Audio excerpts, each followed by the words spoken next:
Hello there. This is Diaries of a First Year Teacher, where I talk about my experiences as a first year teacher and things that I'm learning, things that I'm trying out, things that I've learned from. I'm doing this to kind of document for myself, for my future self, and for other people that are learning or about to become a first year teacher as well. And this week I wanted to talk about data collection and a few things that I've learned in the process of running a classroom where my classroom is a class of students with autism, all in a preschool where I have up to 8 students at a time. And I'm in the state of Pennsylvania. This isn't a state provided data collection sheet, but it's a data collection sheet that is used by my agency in which they follow applied behavior analysis practices and they follow a prompting hierarchy that is pretty common, that's pretty well known.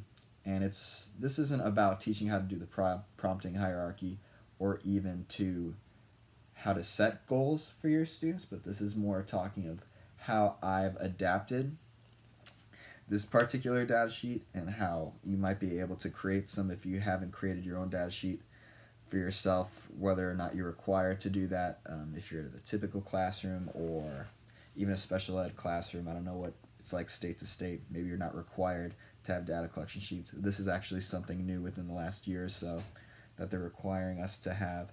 And so I had to use this my previous year as an SI where I was a contractor, special educator, going school to school working with students. And I was using this, and sometimes it would just be hard to collect data because not every goal follows the same hierarchy. And let me give you an example for that. Physical prompt, partial or full physical prompt may require hand over hand to complete an action, some kind of one-step direction maybe. But if you are working on a skill, say creating a certain phoneme, a consonant sound, a speech goal, this is not an appropriate prompt. Depending on the practices you use, I would consider it not an appropriate prompt to maybe more physically manipulate the student's mouth for them. Clearly they are manipulating their mouth to create the sound. Maybe you will use minor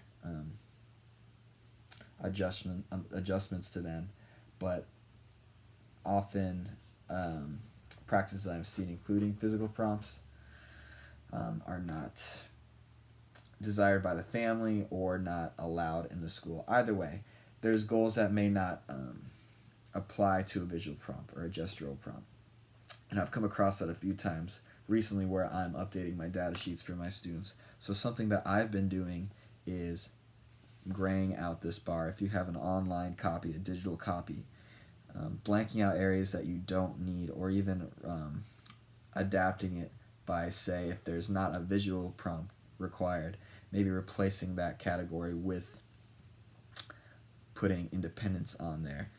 There's a duration bar.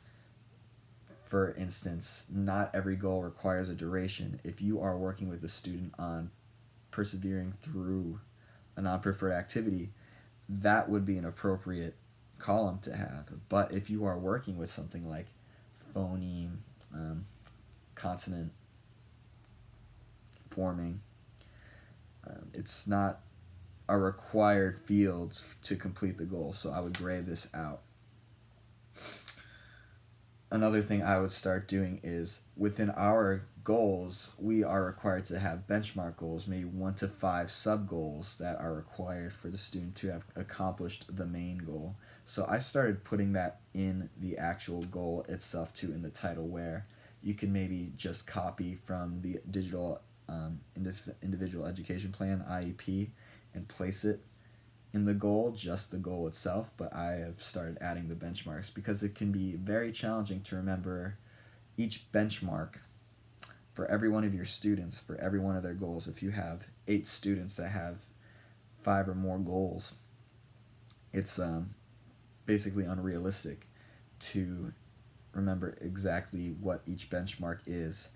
if your goals are being created for the individuality of each student.